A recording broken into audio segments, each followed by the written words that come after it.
시청자 여러분 안녕하세요. 혼자 다 아는 남자 혼다입니다. 이번 시간에는 흉노의 묵돌과 한나라의 유방이 전쟁을 벌이게 되는 배경부터 시작해서 전쟁의 결과까지를 다뤄보려고 하는데요. 본격적인 이야기로 들어가기에 앞서서 간단하게 지난해를 요약해드리도록 하겠습니다. 흉노의 태자였던 묵돌은 명적을 통해서 자신의 군단을 절대 복종하도록 길들이면서 아버지까지 죽이고 흉노의 지도자인 선우로 등극하게 됩니다. 묵돌은 선우로 등극한 이후에 대외정벌에 나서면서 세력을 확장하게 되는데요. 먼저 동쪽에서 자기를 위협하는 세력인 동호를 정벌하고 서쪽의 월지까지 서방으로 몰아낸 다음에 남북으로도 여러 군소 세력들을 통합하면서 북방의 강자로 군림하게 됩니다. 그 묵돌이 이제 남방을 노려보게 되는데 그 남방에는 항고조 유방이 있었습니다. 당시 항고조 유방은 초한쟁패에서 막 승리를 거두고 그 전쟁의 공로에 따라서 각지의 제후왕들에게 땅을 분봉한 다음에 그 제후왕들에게 불온한 움직임이 일어나지 않는지 지속적으로 감시하고 있었습니다. 그런데 제후왕들의 일거수일투족을 감시하던 유방에게도 북방으로부터의 흉노의 위협이 가시화되게 됩니다. 변경으로부터의 흉노의 약탈이 본격화된 거죠. 그래서 유방은 변경의 방비를 좀 더 강화하기로 합니다. 그런 취지로 초한쟁패에서 한나라 공략에 공을 세우고 한나라를 분봉받은 한왕 한신이라는 인물을 눈여겨보게 되죠. 한신은 북방의 경계를 강화하는 동시에 제후왕의 힘을 약화시키고 견제하려는 유방의 명령에 따라서 변방의 태원국으로 전봉되게 됩니다. 일종의 견제성 좌천이라고 볼 수도 있고 북방의 흉노가 걱정되니까 좀 똘똘한 녀석을 보내서 방비를 보강해야겠다, 뭐 이런 취지로 전봉된 거라고도 볼 수가 있는데, 아무튼 한신은 도착하고 나서 그곳의 방비가 크게 미비함을 알게 됩니다. 그런데 태원군 전역에 대해서 방비를 모두 보강하기는 시간적인 제약이나 군비의 제약이 굉장히 컸기 때문에 흉노의 본군이 반드시 지날 수밖에 없는 북방 요지의 방비 강화에 집중하고자 합니다. 그래서 한왕 한신은 유방에게 태원국의 수도를 북방에 인접한 마읍으로 옮기겠다고 이야기를 합니다. 마읍은 지금의 중국의 산서성 삭주 지방인데요. 당시 흉노가 고비사막 이남에 오르도스까지 세력권을 확장한 상황이었기 때문에 흉노와 굉장히 근접한 거리에 있는 그런 거점이라고 할 수가 있었습니다. 유방은 한신의 청을 허락하게 되고 한신이 마읍으로 천도하면서 마읍의 성을 보수하고 또 군수물자를 비축하는 상황에서 흉노와 한나라의 본격적인 충돌이 시작되게 됩니다. 그 본격적인 충돌은 상황극으로 묘사를 해드리고 그 이후에 전체 상황에 대한 이야기를 이어가도록 하겠습니다. 기원전 201년 한신은 연초부터 태원국의 마읍에서 북방에 대한 방비를 강화하기 시작했다. 하늘은 높고 마른 살찌던 그의 가을, 한신은 흉노의 침공을 받았다. 간신히 성에 대한 간단한 보수공사만 마친 상태에서 흉노의 선호 묵돌이 대규모 군단을 동원해 마읍성을 포위한 것이다. 하지만 대군을 이끌고 온 것에 비해서 묵돌의 공성은 그리 신통치 않았다. 방비를 강화하는 한신에게 시간을 주지 않으려 했는데 마읍성의 저항이 만만치 않군. 마읍성은 작은 성이었지만 묵돌 또한 공성에는 익숙치 않아 대군을 동원하고도 단숨에 성을 함락시키지 못했다. 하지만 가장 궁지에 몰린 것은 누가 뭐래도 한신이었다. 그는 전쟁이 장기화될 경우 결코 버틸 수 없다는 점을 누구보다도 잘 알고 있었다. 그래서 누차 흉노의 사자를 보내 화해를 청했다. 하지만 한신이 흉노에 사적으로 사신을 보내고 있다는 소식은 항고조 유방의 의심을 샀다. 그래서 유방은 한신에게 사신을 보내 그를 추궁했다. 내가 군대를 보내 구원하려 하는데 자네 한신은 흉노에게 계속 사적인 사자를 보내고 있다고 들었네. 자네에게 다른 마음이 있는 게 아니라면 즉시 흉노의 사신을 파견하는 일을 중단하게, 그리고 흉노에 철저하게 저항하면서 우리 원군을 기다리도록 하게. 유방의 전언을 듣고 사신을 물리쳐 돌려보낸 한신은 생각했다. 벌써 마읍성이 포위된 지 1년이 넘어가는데 제대로 된 원군도 보내지 않으면서 끝까지 저항하라는 게 말이 되는가? 설령 흉노군을 물리친다고 해도 유방의 의심병 때문에 개처럼 도성에 끌려가 참수를 당하게 될 것이다. 그렇다면 차라리... 항고조 7년인 기원전 200년 겨울, 한신은 흉노로 다시금 사신을 보냈다. 1년 이상의 수성을 중단하고 흉노에게 항복한 것이다. 뿐만 아니라 한신은 마읍을 흉노에게 내주어 항복한 뒤 흉노군과 함께 구주산을 넘어 태원을 공격하였다. 묵돌이라는 거센 물살을 막아내던 방파제인 한왕 한신이 오히려 흉노의 앞잡이가 되자 흉노의 세력은 밀물처럼 진양성 밑까지 육박할 수 있었다. 한편 항고조 유방은 이런 흉노의 움직임을 계속 주시하며 친정에 나서 북상하고 있었다. 그리고 흉노의 선봉 한신의 군사와 동제 지역에서 만나 격전을 벌였다. 전투가 계속되면서 점차 승세를 탄 한나라군의 진영으로 전령이 달려들어왔다. 폐하, 기뻐하십시오. 아군이 교전 중에 한신의 장수 왕위의 목을 베었습니다. 좋다. 이곳 동제에서의 초전은 승세를 잡았구나. 폐하, 적이 후퇴할 기미를 보이고 있습니다. 어떻게 할까요? 다시는 우리 한나라를 넘볼 수 없도록 흉노와 그에 부역하는 세력들을 북으로 쫓아내야 한다. 북상의 결의를 전하며 유방은 속으로 생각했다. 진시황은 통일의 대업을 이루고 흉노의 정벌에서도 큰 성공을 거두었지. 당신아는 순행하는 그의 행렬을 보고 그처럼 되겠다 마음먹지 않았던가. 이제 때가 왔다. 나 역시 항우를 무찌르고 평사들의 사기도 하늘을 찌르니 진시황보다 못할 것도 없지 않은가. 한편 유방에게 패한 한신은 마읍 방향으로 달아났다. 그러던 중 한신의 휘하장수 왕안과 망구신은 한신의 패잔병을 수습하는 데 도움을 주었다. 그들은 한신과 함께 한나라군의 역공을 가하기로 하고 묵돌과 합류할 것을 약속했다. 이에 앞서 묵돌의 흉노군은 광무지역에 진을 친 뒤에 이후의 전투 방침에 대해 논의했다. 묵돌선우, 이대로 유방에게 당할 수만은 없습니다. 선우와 저희 좌우연왕 세갈래군이 유방에게 맹공을 퍼붓는다면 필승할 것입니다. 굳이 그렇게 힘을 뺄 필요가 없소. 그럴 필요가 없다고 하심은 불가로 달려드는 불나방을 굳이 손으로 때려잡을 필요가 있겠는가? 좌우의 두 현왕에게 명하겠다. 네, 그대들에게 1만여 기병을 내릴 테니 남쪽의 진양으로 내려가라. 그리고 유방의 군사와 싸우다가 그들의 기세가 날카로워지면 북으로 달아나게. 유방을 유인하려고 하시는군요. 우리 흉노의 패배를 유방을 유인하는 불씨로 삼아야겠군요. 그렇네. 아마도 유방은 나를 북쪽 먼 곳으로 쫓아내려는 의욕이 넘쳐 우리를 계속 추격할 것이네. 선우의 말씀대로 유방은 진정에 나선 이상 눈에 보이는 성과를 거두려 할 것입니다. 어디까지 유인하면 되겠습니까? 유방이 눈이 벌게져 달려든다고 해도 그들도 진을 치고 군을 쉬게 할 때가 있을 것이다. 적이 잠시 안심할 그때를 노려 그들의 간담을 서늘하게 만들겠다. 한편 유방의 본군이 북상하던 시기는 마침 겨울이라 추위가 심하고 큰 눈이 내렸다. 그럼에도 유방은 계속 진군을 강행했다. 폐하, 호군중이 진평이 아렵니다. 북으로 급행한다고 해도 이대로는 병사들이 제대로 싸울 수가 없습니다. 적을 추격하는 것을 멈추고 잠시 군을 쉬게 하시면서 상황을 관망하셔야 할 것 같습니다. 그럴 순 없다. 내가 왜 여기까지 왔겠나?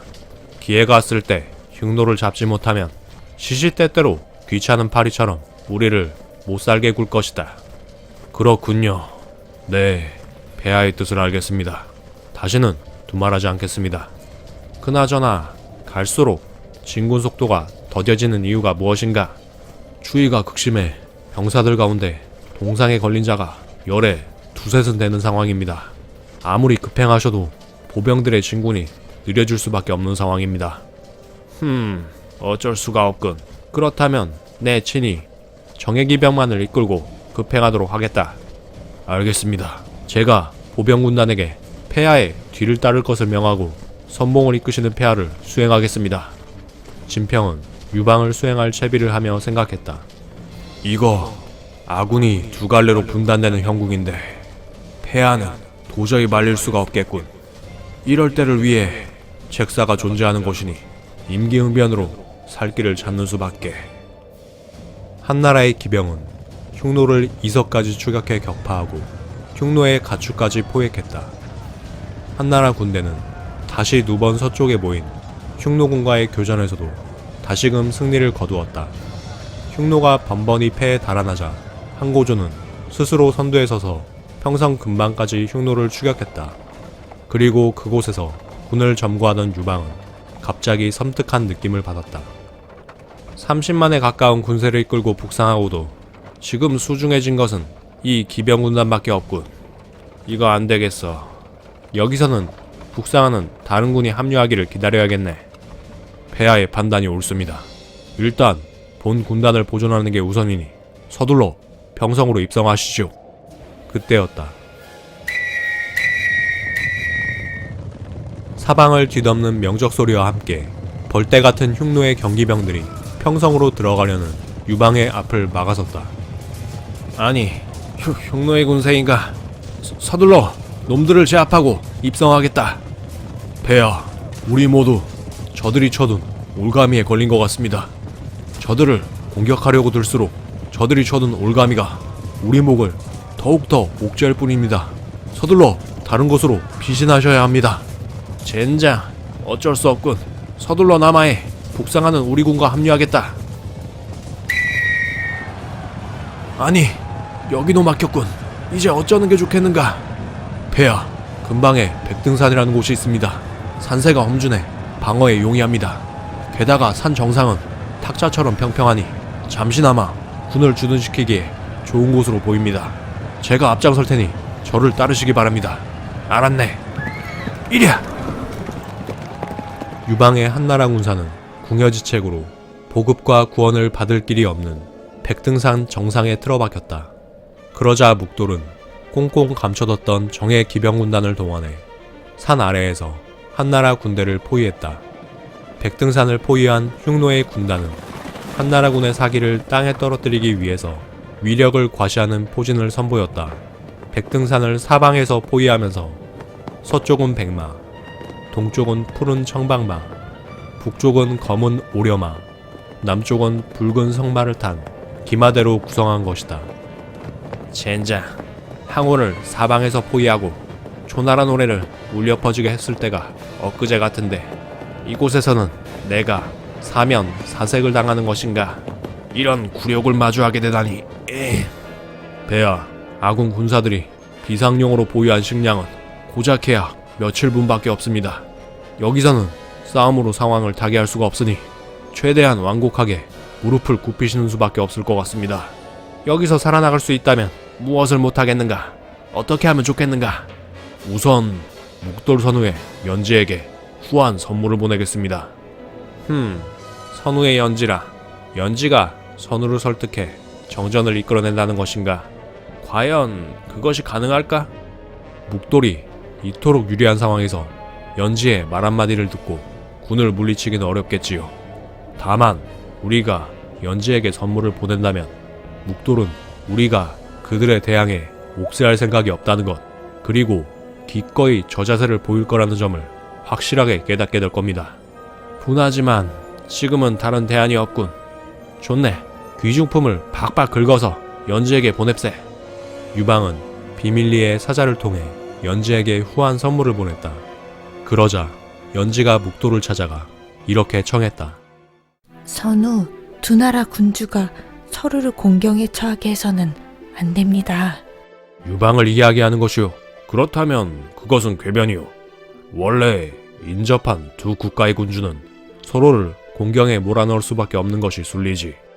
그래도 이왕이면 양국이 사이좋게 지내는 것이 좋지 않겠습니까? 굳이 그럴 필요는 없지. 그나저나 유방의 정탁을 받은 것 같던데 그가 적어준 대로 읊어보시오. 그것을 어떻게... 이미 알고 계셨다면 전하겠습니다. 한나라 측이 전하라 한 말은 이렇습니다. 지금 한나라 땅을 얻은들 그곳은 선우가 살만한 곳이 되지 못한다고 하라고 하더군요.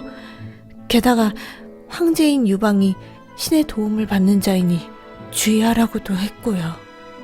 선우에게 이런 점들을 이르라고 하였습니다. 너무 겁먹지 마시오. 내 비록 철없는 시기에 연지들을 험하게 다루긴 했으나 이제 와서 그대를 해칠 생각은 없소. 유방에게 신의 도움이라고? 웃기고 있군. 이 내가 유방이 섬기는 신이 되어줄지에 대해서는 생각할 시간이 조금 필요하니 이후에 유방에게 할 말을 연지에게 전하도록 하겠소. 자, 가봐도 좋소. 그럼 가보겠습니다. 여기서 유방을 좀 더 압박하면 더 많은 걸 얻어낼 수 있을 텐데 어째서 한신의 휘하장수인 왕왕 그리고 조리가 우리 군대와 합류할 기미가 없는 것인가? 혹시 녀석들이 제 날짜에 오지 않는 건 어쩌면 유방과 작당에 나를 협공할 속셈이 있는 건 아닐까? 이 묵돌이 남의 뒤통수를 칠 수는 있어도 남이 내 뒤통수를 치게 할 순 없지.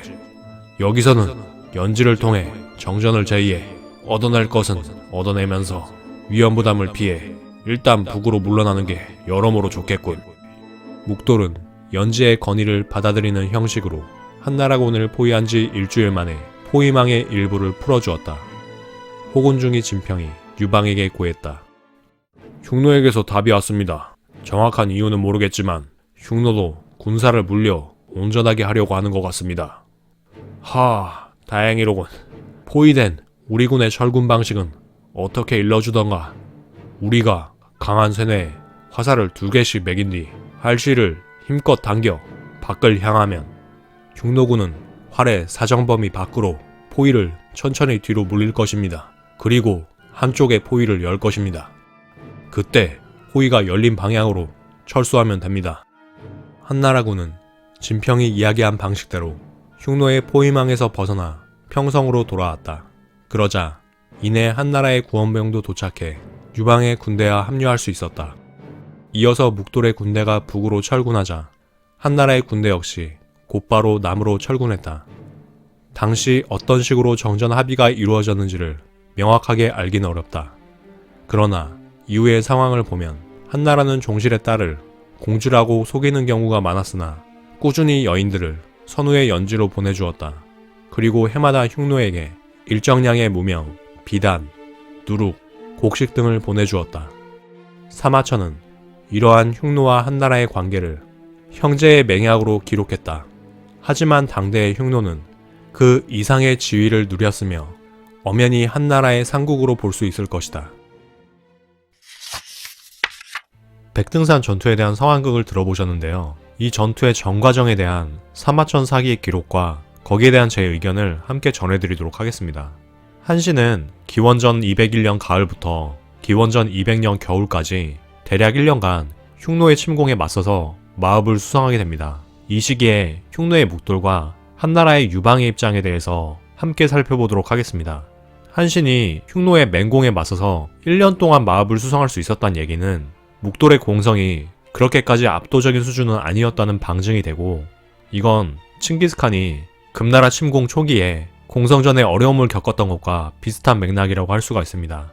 그렇다면은 1년 동안 변방의 장수인 한신을 그대로 방치했던 유방의 상황과 입장은 어땠을까요? 유방은 흉노의 대대적인 침공 1년 전인 기원전 202년에 황제로 등극했습니다. 이 시기는 유방과 제후왕들의 내부 갈등이 불타오르는 상황이었습니다. 그래서 그런 움직임들이 표면화되기 시작했는데요. 먼저 황제로 등극한 해에 연왕 장도가 반란을 일으키게 됩니다. 유방이 이를 직접 정벌하고 친구인 노관을 연왕으로 삼은 거는 지난 방송에서 말씀을 드렸었고요. 그 이후로 유방의 제후왕 중에서 가장 위협적이었던 한신, 팽월, 영포와의 갈등이 본격화되게 됩니다. 특히 가장 경계의 대상이 됐던 한신은 그가 반란을 기도하고 있다는 여러 제보들이 쏟아지면서 유방은 제후왕 견제의 1단계로 한신의 힘 빼기에 돌입하게 됩니다. 먼저 진평의 책략에 따라서 한신을 붙잡은 다음에 초항에서 회음으로 강등을 시키게 되죠. 이 시기에 한신은 항우 패망 후에 자신에게 숨어있던 항우의 장수 종리만의 목을 가지고 유방을 찾아갔음에도 유방의 강한 의지로 추진되는 자신의 좌천을 막을 수는 없었습니다. 유방은 이렇게 제후왕들과의 힘싸움에 상당히 주의를 기울이는 상황이어서 남방에서 초항 한신의 힘을 빼다 보니까 북방 태원국에 있는 한신에게는 정작 신경을 제대로 쓰지 못하는 상황이었습니다. 한마디로 북방의 일은 네가 좀 알아서 해라. 난 제후왕들 통제하느라고 정신이 하나도 없다. 이런 푸념이 들려오는 것 같기도 합니다. 하지만 한신이 흉노에 항복하고 흉노의 앞잡이가 돼서 진양성까지 남하하는 상황이 되니까 상황이 완전히 뒤집히게 됩니다. 북방의 수성전이 외세가 북방 내륙으로 침공한 상황으로 반전되게 된 거죠. 유방은 그제서야 직접 친정에 나서가지고 한의 영토로 침공한 흉노를 격퇴하고 자신한테 등진 한신을 처단하고자 합니다. 그래야 실추된 황제의 위엄을 다시 세울 수 있다고 생각한 것 같습니다. 그리고 동제에서의 초전에서 한신에게 승리를 거두고 한신은 패배 후 마읍 방향으로 도주하게 됩니다. 그런데 이 한신의 도주가 한나라군의 북상을 충동지라는 원동력이 됩니다. 한신의 패배가 단순한 패배일 가능성도 크지만 반대로 묵돌과 사전에 합의된 거시적인 한나라군 유인 전략일 가능성도 있습니다. 한신의 패잔병 그리고 묵돌의 명령에 따라서 거짓 퇴각에 의한 유인 작전을 쓰는 좌우연항이 이끄는 흉노군, 이런 두 군대를 추격해서 북상한 유방이 전략적으로 수준이 떨어지고 멍청한 지휘관으로 많이 평가가 되고 있습니다. 하지만 이거는 흔히 망구다이 전술로 불리는 유인 전략의 교묘함을 과소평가한 거라고 생각을 합니다. 이 망구다이 전술이라는 게 자신의 살을 내주고 상대의 뼈를 취하는 전략이라고 할 수가 있는데, 자신의 살을 잘라가지고 그걸 상대 유인을 위한 미끼로 쓰는 것도 사실은 상당한 리스크가 있는 하이 리스크 하이 리턴 전략이라고 할 수가 있습니다. 적으로부터 추격을 이끌어내려면은 흉노로서는 패배에 준하는 피해를 입은 것처럼 한나라군에게 보여야 하고, 여기에 대해서 어느 정도의 눈속임은 가능하겠지만 유인 과정에서 실제적으로 제법 큰 출혈이 있었을 겁니다. 한나라군 입장에서는 흉노 전력에 대한 명확한 파악이 있지 않으면은 자신의 세력이 적을 진짜로 밀고 있는 건지, 아니면은 적이 자신들이 입는 피해를 적당히 통제하면서 상대를 끌어들이고 있는 건지, 이 여부를 판단하기가 굉장히 애매하다는 겁니다. 유인을 당하는 입장에서는 첩보를 통해서 정확한 흉노군의 전력 상황을 파악하면서 흉노가 패배를 조작하고 있는 건 아닌지 데이터에 기반한 위화감을 감지할 필요가 있었습니다. 물론 한나라군이 거기에 실패한 거는 명확해 보이지만, 그렇다고 유방이라는 지휘관 자체를 굉장히 수준이 떨어진다고까지 평하기는 좀 무리라고 생각을 합니다. 그가 초한쟁패에서 항우에게 크게 밀린 적도 많지만 그래도 나름대로 준수한 지휘 능력을 보였던 걸 생각을 하면은 그의 군사적 능력에 대한 지나친 비하는 더욱 경계할 필요가 있다고 생각을 합니다. 어찌되었든 결국에 묵돌은 흉노군의 유인 전략에 속아서 백등산에 틀어박힌 채 흉노에게 포위되고 묵돌과 굴욕적인 조건으로 정전협정을 맺게 됩니다. 사마천 사기에서 이 상황을 묘사하기를 흉노의 묵돌은 유방을 포위하고 난 뒤에 연지에게 설득돼가지고 정전을 결정하게 되었다, 이렇게 얘기를 합니다. 말하자면 유방의 뇌물에 매수된 흉노의 연지가 묵돌을 철수하게 설득하는데 성공했다는 이야기가 되는데요. 제가 사기의 기록 중에서 가장 의구심을 가지고 있는 대목 중에 하나입니다. 사기에 묘사된 이 상황 이전의 묵돌과 마치 다른 사람처럼 너무나 성향이 다르기 때문인데요.